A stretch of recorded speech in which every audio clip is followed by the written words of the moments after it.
Hi, this is Brandon Splay from thirstgym.com. Today we're talking about exercise called the kettlebell RDL. This is a great hinge exercise aimed at targeting the glutes and the hamstrings, a little bit of low back work from a static position, and overall it's just a good fundamental exercise that you can implement if you get tired of using dumbbells. Now, if you've seen a regular RDL, this is going to be very similar to that. Okay, there's no special tips or tricks about this exercise.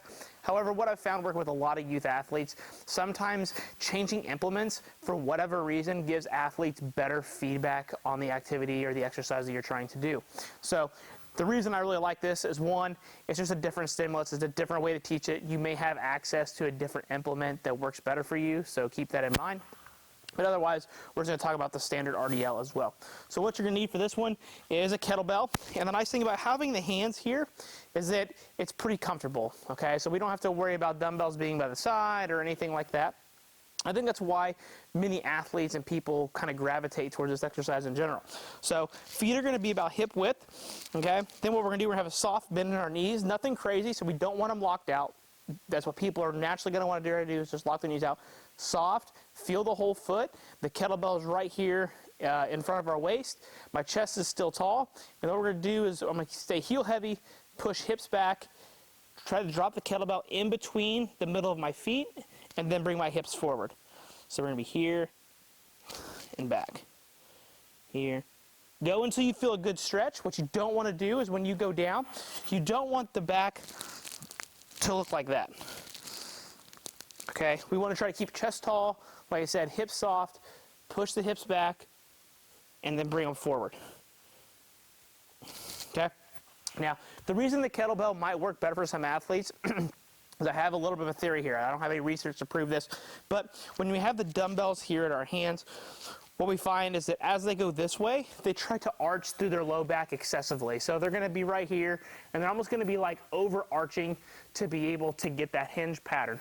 And if you had asked me 10 years ago, I probably would have said that's okay. But now I think that's not a good thing. We still want to try to keep everything relatively stacked in this position as we go down. And one, that's going to help us get better movement quality, and we're going to feel more glutes and hamstrings. We're just going to get more out of the exercise. But some athletes, especially those that have like narrow infrasternal angles, and they're kind of like this all the time, you know, they're not really overextended. What they're going to try to do here is they're going to try to overextend to try to be able to go down, to be able to get that hip flexion, that relative hip flexion as they go down. So by having the kettlebell with just one implement, the hands come in, that internally rotates their shoulders a little bit, right?